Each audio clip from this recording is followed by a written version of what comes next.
Joining us today is Michael Polak, a distinguished British barrister specializing in international human rights, criminal law, and public interest cases. As the head of justice abroad, he has been at the forefront of legal battles involving human rights violations and political justice worldwide. So, Michael has now taken legal action against General Asim Munir Saab, the Chief of Army Staff of Pakistan, on serious charges of murder and human rights abuses. Today, we will discuss the legal foundations of this case, its potential impact, and the broader implications for justice and accountability. Before we get into the interview, let me introduce you to Michael Polak. Here is Michael Polak with us. Michael, thank you very much for joining us. Me as well. Thank you very much. And before we get into the details of this legal action, let me read out the press release which you have issued. It's a very important press release, and I think we should get into the details of it.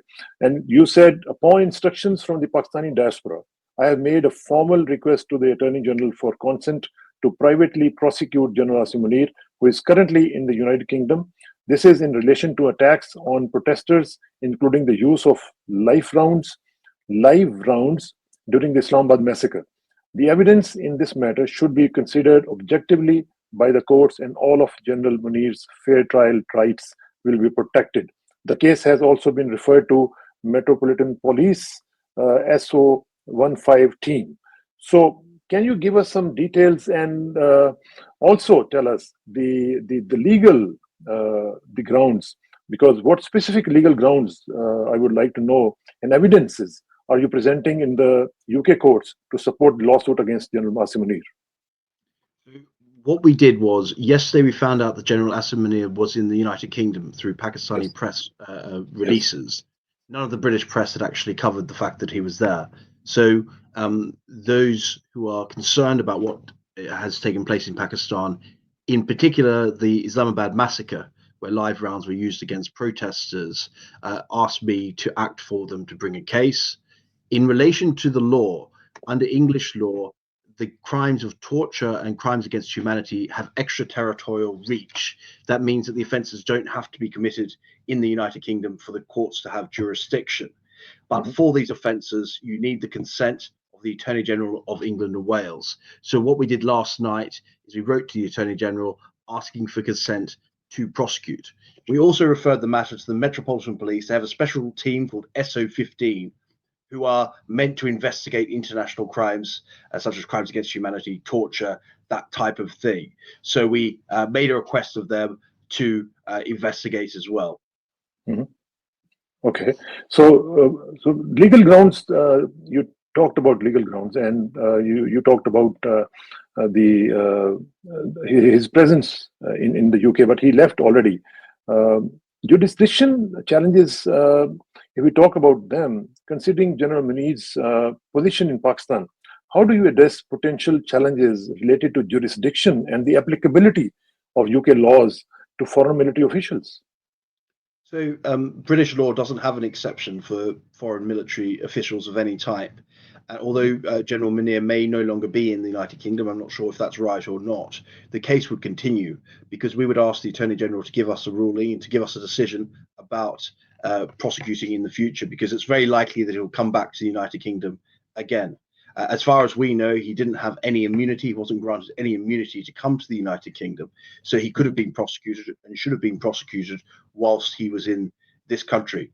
It's very important to say, though, that these are allegations, and that if he's put on trial, he needs to have a fair trial. So we shouldn't presuppose any of the evidence. But in relation to jurisdiction, the English statutes are quite clear. There is obligations to prosecute the most serious offences wherever they take place around the world, and these come from international treaties, these obligations of states to act when crimes against humanity, when torture takes place, wherever it happens. Right. So let me talk about the precedents. Are there any previous cases where UK courts have successfully prosecuted foreign military leaders for alleged human rights violations? And how do these precedents, if at all, influence your current case? So in England and Wales, we've had a case against General Kumar Lama from the Nepalese army, and that took place in London. There's also been cases brought against the wife of an African dictator for international offences as well. So there is precedence for it. Across Europe, there are cases such as this taking place in relation to the conflicts in Libya, Syria, and also in relation to Iran as well. So the idea of universal jurisdiction is something that which applies in many different countries. The reason why this can't work in Pakistan, why shouldn't he be prosecuted and investigated in Pakistan, is that we don't have much faith that there's an independent prosecutorial service in Pakistan or independent courts to actually hear the matter. The best place for this would be Pakistan, but it's simply not going to happen there. Mm-hmm. So, do you see any political implications of this case? I mean, how might this lawsuit impact diplomatic relations between the UK and Pakistan? Are there any concerns about potential political repercussions? So, what we've asked the Attorney General to do is apply the law to a set of criteria he has to apply when deciding whether to grant consent. We say we've got the evidence which establishes a prima facie case that he was involved in these offences, that these crimes took place, live rounds were used on protesters, many protesters were injured, some of them were killed by live rounds. There's lots of evidence, people can go and find it for themselves, they can see that evidence. And there's also evidence about him being responsible. And it's quite interesting because we were able to, in a very short period of time, find evidence from before, find evidence from after, which shows his responsibility. For example, the Interior Minister Mohsin Naqvi, in a public statement at a press conference, he stated these words. This is a translation from Urdu into English. Army Rangers have to open fire for 5 minutes, and after there won't be anyone visible. There won't be any protesters left. So this is pre-planned. Before the shooting of protesters, it was pre-planned by the Pakistani authorities. Then after the massacre on the 27th of November, the Prime Minister of Pakistan, Shahbaz Sharif, said this. He said, "This is the first time in history of Pakistan that the Chief of the Army Staff," he's talking about General Munir, "has joined us as a heart and soul. We could not have done this without him." In the same conference, he said, "All our law enforcement agencies worked in strong collaboration and carried out a strong strategy to eliminate the protesters." So what you've got there is you've got the authorities saying, this is what we're going to do. You've got the shooting on protesters, and then afterwards you've got the authorities saying, this is what we did with the help of the general. Yeah. This is something serious. But let me, before going into the evidence further, let me talk about international law. In what ways does international law, including conventions or human rights and war crimes, support or implicate or complicate this case against General Munir? So all the international treaties are pushing towards individual states taking responsibility for prosecution of these offences. Right. For example, there is a strong obligation on states to either prosecute or to extradite people in relation to war crimes. So the fact that states now in their domestic law, and it's not just England and Wales, there are many countries across the world have these provisions to prosecute people for the worst types of crimes. So things like crimes against humanity, genocide, torture, piracy is not unusual. It's something which is a usual feature of domestic legal systems now.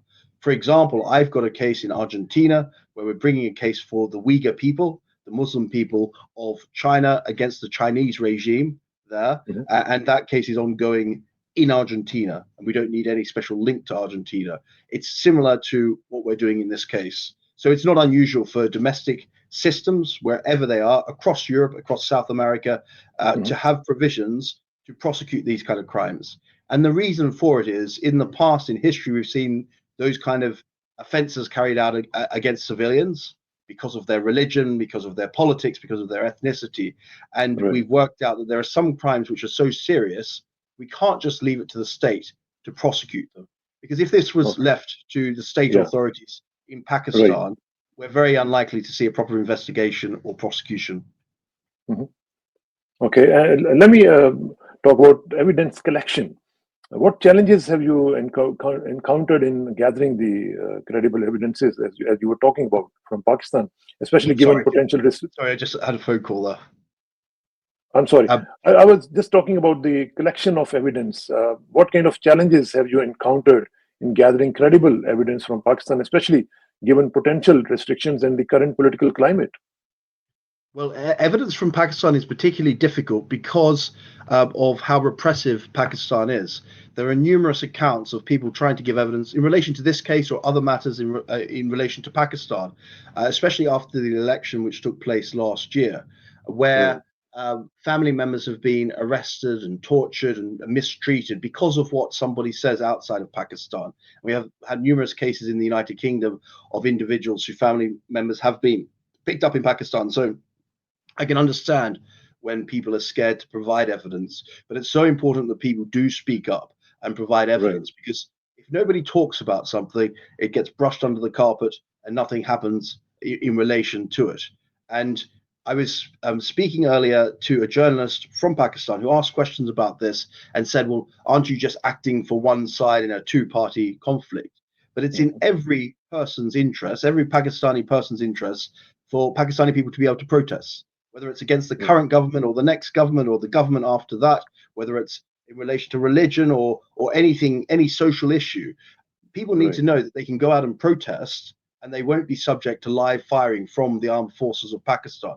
So Mhm. the case, people may see it as being on one side of the particular political argument, but it's not. It's about the right of people to protest about whatever they want to protest about and not be fired upon. Because what's almost as bad as the injuries done to all the protesters and the deaths of all those protesters, which are absolutely terrible, of course, is the Yeah. fear caused by this type of action. It has a huge effect on democracy that people in Pakistan, or some people, and I understand it when they say this, won't go out to protest now because they're worried about their armed forces Mhm. shooting them and attacking them. And these armed forces are the armed forces of the people of Pakistan. And I don't think the Pakistani people should forget about that. They are the people who work for the Pakistani people, uh, whichever political side you're on. They're your armed forces. So I think it's important to understand that protecting the right to protest protects everybody. It protects the Right. people who support the current government. It protects people who support the next government. It's so important to establish that. And if there's impunity, so if General Munir allegedly ordered this shooting or was involved Mhm. in the organization of it, if he goes along like that and there's impunity, so nothing happens to him, then this will continue into the future. And next time we Mm. appear here and I talk to you about this, it may be a different way around, but it's still really dangerous and really dangerous for democracy in Pakistan for protesters to go out and have that fear, even if it's just a fear that they're going to be shot. Yeah, yeah. And that takes me to the obvious question of protection of witnesses. How are you ensuring the safety and anonymity of witnesses who may face threats for testifying against a high-ranking military official? There are lots of provisions in English law to protect witnesses in all different kinds of cases. Mm. For example, we have screening. You can give evidence from remote locations. Different names can be used on witness statements. We do this all the time in relation to police witnesses in big gang cases. So the English courts have a lot of experience protecting witnesses to give evidence. So I'm not Right. worried about the ability of the English courts to do that. Of course, it's terrible that witnesses should even be worried about things happening to their family members, and Mm. I think everyone needs to speak out about that. It's wrong that that's happening, and it shouldn't be happening. And that also is part of the criminal offences as well. But the English courts have dealt with this matter for a very long time Right. in very serious trials. So I have confidence that they'll be able to do that. So, do you have any law regarding transnational repression as well in the UK or not? The UK has woken up to transnational repression quite recently. For a long time, diaspora groups in the UK have been subject to transnational repression. The UK is Yeah. now kind of building a strategy. It's very late, but in relation to transnational repression, we have a huge problem in the United Kingdom. We have Yeah. 300,000 people who've escaped from Hong Kong because they believe in democracy. They've come to the United Kingdom and they're Mhm. subject to the most terrible transnational repression by the Chinese regime. We've had people, of course, from Pakistan, Uyghur people. We have Tibetan people here. So there are many different areas of transnational repression in the United Kingdom, and the government is only just waking up to it. And much more needs to be done to protect people who escape from terrible Right. regimes and settle in the United Kingdom. Yeah. As a matter of fact, yesterday when there was a protest in the UK, a relative of one of the protesters was picked up from Faisalabad in Pakistan. Yes, and that's terrible. That may also comprise a Yeah, crime in relation to English law as well. But the international right. community needs to start speaking out a bit more strongly in relation Yeah. to that too. Yeah, yeah. In the US, I think they are working on it quite feverishly, and let's see what happens. But uh, it may not be a related question to you, but do you see any impact on Pakistani politics of this case? What effect do you anticipate this lawsuit will have on Pakistan's internal politics, particularly concerning civil-military relations and public perception of the military? Well, I think this is a legal case. We're prosecuting it. General Mm. Munir deserves a fair trial like anybody else. So we need to be a bit careful about what we say about it. It's a Right, legal right, case. right. He's We say there's prima facie evidence against him, but that should be judged by a objective, fair court, and that's really the hallmark of doing it in England and Wales. Right. There should be a fair hearing. How this affects how people see the military in Pakistan, I don't know, but when you look across the internet, you can find a lot of evidence in relation to what's Hmm. happened. And I don't think Right, the right. Pakistani people are stupid. They can see pictures of protests. They can hear Yeah, live firing. They've seen yeah, pictures and videos of victims of live firing. So the Pakistani army and Pakistani government line, they keep coming out and saying live firing didn't take place, it didn't happen, just becomes more and more ridiculous when you look at the evidence. But of mm, course, the politics, internal politics of Pakistan are for the Pakistani people. right, But right. whoever goes out to protest in Pakistan, whatever their background, should not be subject to Do shooting not. or Yeah. even a fear of being shot. And have any international human rights organizations shown support or provided assistance in this legal endeavor? If so, how? Um, in relation to the application, we haven't been in touch with international organizations. I've seen Amnesty International has done some work in relation to the Islamabad massacre generally. So Right. they've done some work there.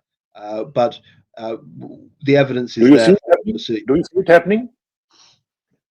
Potentially, I think the international organizations are very good at collecting evidence, but so are states. So states Right. would know about it as well. The United Kingdom authorities would know about what's taken place there.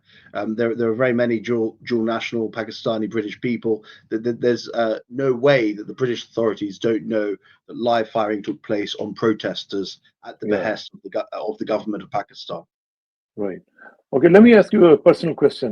What was your personal motivation? I mean, what inspired you to take on this case, and what outcomes are you hoping to achieve through this legal action? Well, I know a bit about Pakistan because I did a review into the election last year. We had a panel of parliamentarians from around the world, and we heard Right. evidence from those standing for election about whether it was going to be a free and fair election. And this was before the actual election took place, so we weren't focused on the day of the election. We were focused on everything before that. And then members of the Pakistani diaspora reached out to me about potential to look at the Islamabad massacre, and I started reading more about it. The motivation, of course, is that everybody, no matter what their level, no matter what their personal connections, should be Right. subject to the law. Individuals, if they went around shooting at people, would be subject to the law. There's no reason why people in authority shouldn't be subject to it. There's even more of a reason because they have a Right. responsibility to actually care for the people. So I think Right. it's important that people know around the world that they can't simply get away with that kind of behavior. Absolutely, absolutely. And finally, can you tell us the timeline or the steps going forward? What are the actions do you foresee in the coming few weeks? So the Attorney General will respond to our request. We make it quite clear that even if General Munir has left the United Kingdom, the request is still outstanding. We will provide evidence to the Attorney General in relation to getting that consent to prosecute. We will continue to collect our evidence and we will move towards a private prosecution. We think in this case there is a prima facie case against him and that Mhm. he should be treated fairly before the courts. So it's a long process in relation to getting where we want to go, but we've taken the first step yesterday, and we're going to see it through. Michael Pollock, thank you very much for your time. And I hope you will keep us posted with the new and fresh steps, whatever you take. Thank you very much for your time and see you soon. Thank you very Thank you, much. Israr. Thank you.